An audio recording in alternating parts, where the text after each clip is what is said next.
നമസ്കാരം. എല്ലാവരെയും കാഴ്ചവട്ടം ന്യൂസിൻ്റെ മറ്റൊരു എപ്പിസോഡിലേക്ക് സ്വാഗതം ചെയ്യുന്നു. ഇന്ന് നൂറ്റാണ്ടിൻ്റെ ചരിത്ര പാരമ്പര്യമുള്ള എംസി റോഡിനെ പറ്റി പറയാം. മെയിൻ സെൻട്രൽ റോഡെന്ന എംസി റോഡ് തിരുവനന്തപുരത്തെ കേശവദാസപുരത്ത് നിന്നും ആരംഭിച്ച് എറണാകുളം ജില്ലയിലെ അങ്കമാലിയിൽ അവസാനിക്കും. 240.6 കിലോമീറ്റർ ദൂരമാണ് എംസി റോഡിനുള്ളത്. തിരുവിതാംകൂർ ദിവാനായിരുന്ന രാജ കേശവദാസാണ് 1790 എംസി റോഡ് നിർമ്മിച്ചത്. തിരുവനന്തപുരത്തെ കേശവദാസപുരത്ത് നിന്ന് ആരംഭിച്ച് കൊല്ലം, പത്തനംതിട്ട, ആലപ്പുഴ, കോട്ടയം, എറണാകുളം എന്നീ ജില്ലകളിലെ പ്രധാന പട്ടണങ്ങളെ തൊട്ടുകൊണ്ടാണ് എംസി റോഡ് അങ്കമാലിയിൽ എത്തിച്ചേരുന്നത്. പൊതുമരാമത്ത് വകുപ്പ് PWD എംസി റോഡിനെ സ്റ്റേറ്റ് ഹൈവേ 1 സംസ്ഥാനപാത 1 ആയാണ് പരിഗണിക്കുന്നത്. 2006 ലോകബാങ്കിൻ്റെ സഹായത്തോടെ എംസി റോഡിൻ്റെ നവീകരണ പ്രവർത്തനങ്ങൾ നടന്നിരുന്നു. എങ്കിലും എംസി റോഡ് കടന്നു വരുന്ന പട്ടണങ്ങളിലെല്ലാം യാത്രക്കാർ വളരെയധികം യാത്രാക്ലേശം അനുഭവിക്കുന്നുണ്ട്.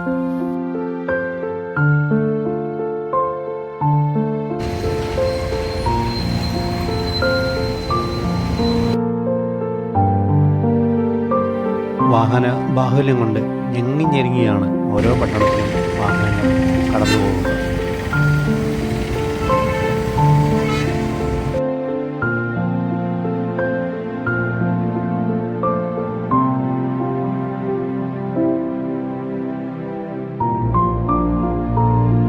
ഇത് എംസി റോഡിൽ നിർമ്മിച്ചിട്ടുള്ള മൂവാറ്റുപുഴയിലെ ഒരു ചരിത്ര സ്മാരകമാണ്. ഏഷ്യയിലെ ആദ്യത്തെ കോൺക്രീറ്റ് പാലം. 1914 ബ്രിട്ടീഷുകാരാണ് കോൺക്രീറ്റ് പാലം നിർമ്മിച്ചത്.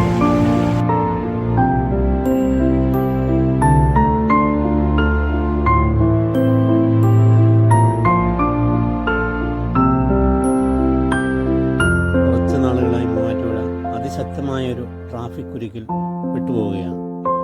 ഇവിടെ നിന്നങ്ങോട്ട് പ്ലൈവുഡ് വ്യവസായത്തിന് പേരുകേട്ട പെരുമ്പാവൂർ, അദ്വൈതാചാര്യൻ്റെ നാടായ കാലടി, അന്താരാഷ്ട്ര വിമാനത്താവള സമീപമുള്ള മറ്റൂര്, ഇവന്താണ്ടി അങ്കമാലിയിൽ NH-47 എംസി റോഡ് സംഗമിക്കും. ഈ ചരിത്ര സ്മാരകത്തിലൂടെ ഒരിക്കലെങ്കിലും യാത്ര ചെയ്യാൻ അവസരം കിട്ടിയാൽ പാഴാക്കരുതെന്ന അഭ്യർത്ഥന മാത്രമാണുള്ളത്. ഈ മറ്റൊരു വിശേഷമായി വരുന്നവരേക്കും എല്ലാവർക്കും നന്ദി, നമസ്കാരം.